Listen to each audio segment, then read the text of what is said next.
الله ليعبدون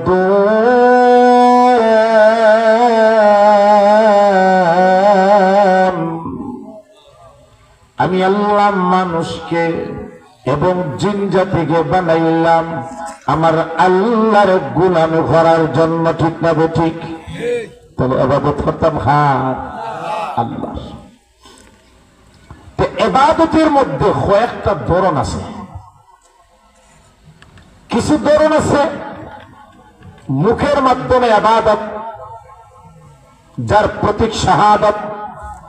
কিছু ইবাদত আছে বডির মাধ্যমে, যার প্রতীক নামাজ। কিছু ইবাদত আছে মালের মাধ্যমে, যার প্রতীক যাকাত। কিছু ইবাদত আছে মাল এবং বডি দুটোর সমন্বয়ে, যেমন হজ। ঠিক না ঠিক? কিছু ইবাদত আছে শুধু বডির মাধ্যমে, যেমন রোজা, নামাজ। যেরকম ঠিক না ঠিক?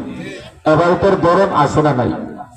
وعن ابن عمر رضي الله تعالى عنهما قال رسول الله صلى الله عليه وسلم بني الإسلام على خمس شهادة أن لا إله إلا الله وأن محمد رسول الله وإقام الصلاة وإيتاء الزكاة والحج وصوم رمضان। আল্লাহর নবী ফরমান ইসলামের ভিত্তি পাঁচটি বিষয়ের উপর। কয়টি বিষয়? 1 নম্বর কলিমা ঈমান, 2 নম্বর নামাজ, 3 নম্বর হজ, 3 নম্বর যাকাত, হজ বুঝা। এই 5টি বিষয়ের উপর ইসলাম ভিত্তি। এই 5টি থেকে যদি একটা ওখের মধ্যে থাকে না, তাহলে ইমানদার বলা যাবে না। নজর ঠিক না ঠিক? এত গড় বানাইতে 5টা কোটি লাগে। 4 কোনার 4টা মধ্যখানে একটা কোটি যদি কম হয় গড় ঠিকবে না? জোরে ঠিকবে নি? তাহলে ইবাদতের মধ্যে ঈমানের পরে আমলের ইবাদতের মধ্যে সবচেয়ে গুরুত্বপূর্ণ ইবাদত হলো নামাজ। কি? নামাজ। কারণ নামাজ এমন একটি ইবাদত, আল্লাহ শুধুমাত্র নামাজের কথাই পবিত্র কোরআন 82 বার আলোচনা করেছেন। সুবহানাল্লাহ। খোদা 82 বার শুধুমাত্র নামাজের কথা আলোচনা করেছেন।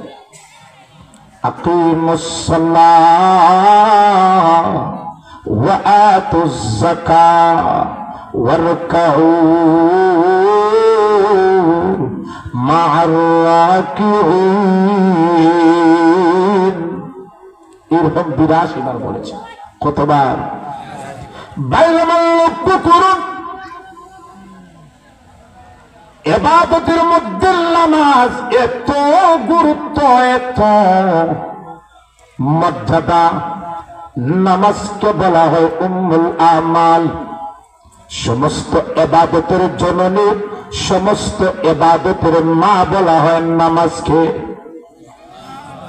পরিবারের মধ্যে ভাই বোন বাবা ছেলে মেয়ে থেকে মায়ের মর্যাদা যেমন, ইবাদতের মধ্যে নামাজের মর্যাদা তেমন।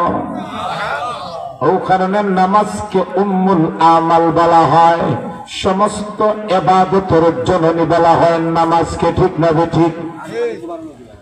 বাইরে লক্ষ্য করুন, নামাজ যেমন একটি ইবাদত, আল্লাহর নবী ফরমান আউয়ালু মা ইউহাসাবু বিহিল আবদু ইয়াউমাল কিয়ামাতিস সালাহ।